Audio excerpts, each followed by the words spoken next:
Nós estamos aqui de volta com a Patrícia Moraes, diretora técnica da PIC, que está então concedendo uma entrevista para a CITV sobre os fatores de crescimento. E agora nós vamos ver as fotografias. Então, qual é o primeiro conjunto de fotografia que nós vamos mostrar para o pessoal que está nos assistindo, Patrícia?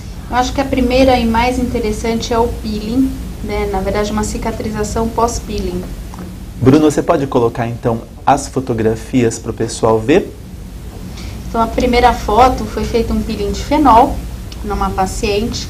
E essa paciente fez uma retirada dessa crosta no pós-peeling. Então, essa primeira foto, a foto de cima, é uma fotografia feita 6 dias após um peeling de fenol. Então, para quem não está acostumado, o peeling de fenol é um peeling muito profundo. Extremamente agressivo. Extremamente agressivo. As pessoas sofrem muito quando fazem, etc.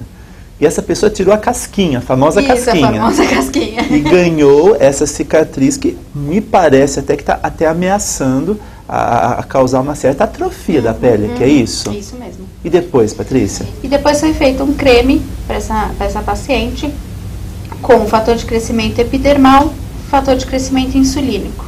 E essa paciente usou esse creme por 7 dias. E a gente teve o resultado aí que vocês estão vendo na fotografia logo abaixo. Bom, Patrícia, a gente vê que não há lesão alguma. A pele está perfeita. Em apenas 7 dias houve uma normalização, a lesão desapareceu. Eu já tinha visto essas fotos, né? A gente já, antes de gravar, que a gente estava conversando lá fora, já tinha visto essas fotos, e a gente fica impressionado. Agora, por que você escolheu o EGF e o IGF? Essa paciente, aliás, vale ressaltar que esse teste foi feito no Brasil, né? Essa paciente, ela precisava de uma reepitelização, né? Porque conforme ela removeu tecido. Então, epitelização, você usou o EGF. Fator de crescimento epidermal. EGF de epidermal. Isso mesmo. E o IGF? O IGF é o fator de crescimento insulínico para devolver vascularização para essa pele também, que estava sofrendo todo um processo de remodelação. Tá, me corrija se eu estiver errado. Então, todas as vezes que eu quiser revascularização, eu uso IGF, é isso? Isso, revascularização periférica. Sim. Porque nós temos o VEGF, que faz vascularização profunda. Bom, eu acho que a gente precisa, então, de uma aula, né? Um treinamento intensivo aqui com a Patrícia e com a Sara, que está aqui nos assistindo. Patrícia, e esta próxima fotografia, eu vejo um nariz.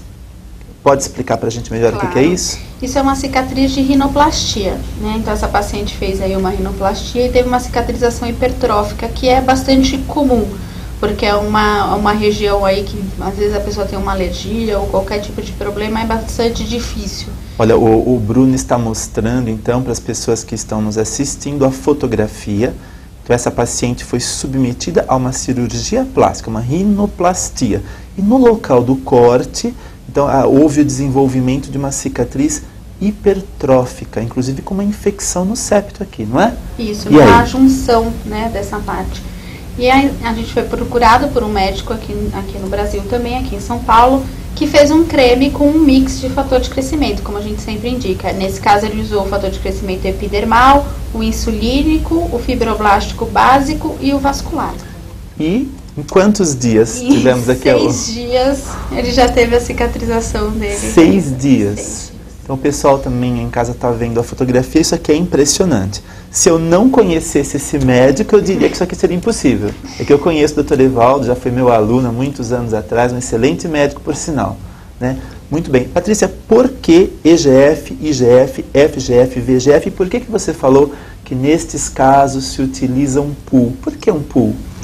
Na verdade, num processo, como a gente falou lá no primeiro bloco, num processo de cicatrização, você não tem um fator de crescimento envolvido, você tem vários fatores de crescimento envolvidos, né? Então você não tem só uma formação de derme ou de epiderme, você tem vasos, você tem tudo se neoformando nessa pele. Então o importante é mimetizar através do cosmético o que já está ocorrendo naturalmente na pele, é isso? Isso mesmo.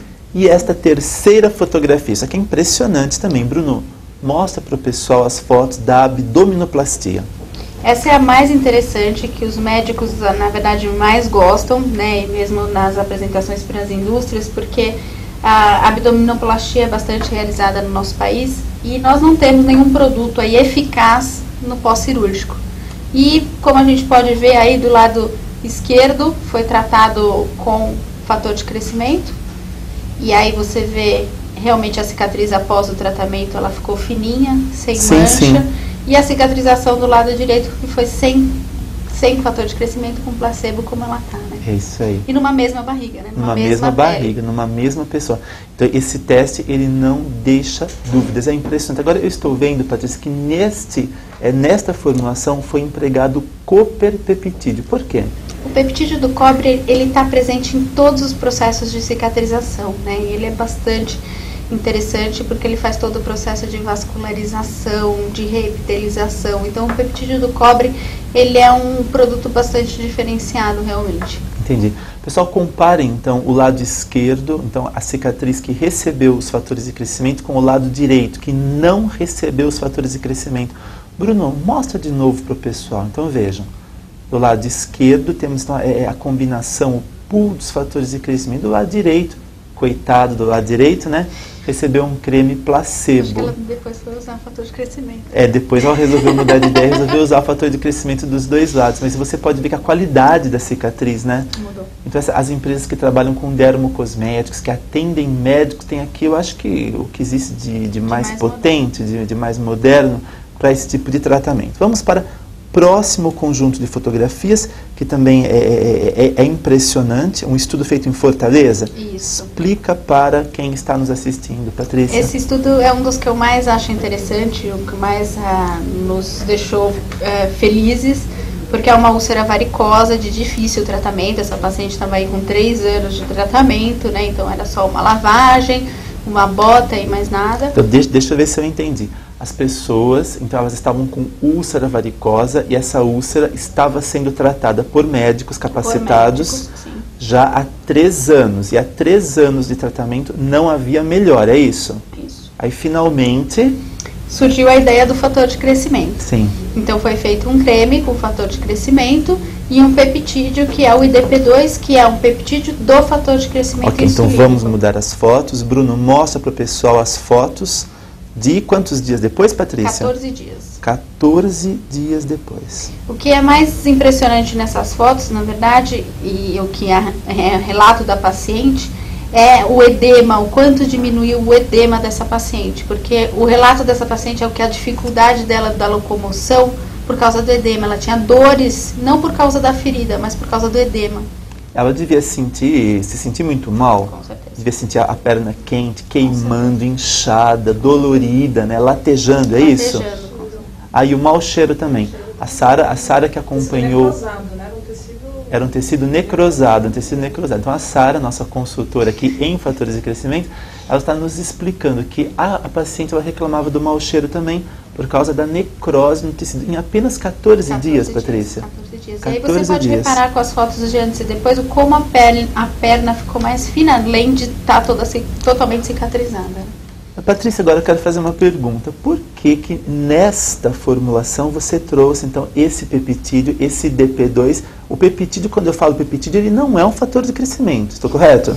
O peptídeo ele é uma fração do fator de crescimento indicada para algum tipo específico de ação. Certo. No caso do IDP2 é redensificação da pele. Ok. Então essa paciente ela perdeu ali toda a epiderme dela, a gente precisa devolver densidade para essa pele.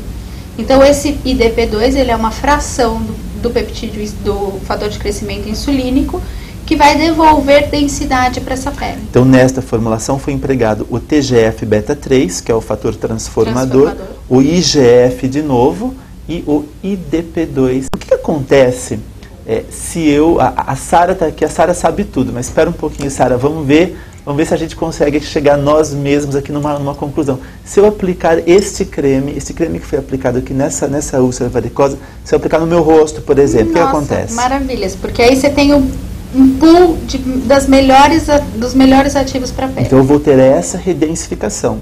Pessoal, muito interessante isso, né? Então é muito interessante. Agora nós temos então, uma arma extremamente potente para cicatrização. E no terceiro bloco, não vão embora, nós vamos ver cabelos e crescimento de cílios. Até mais.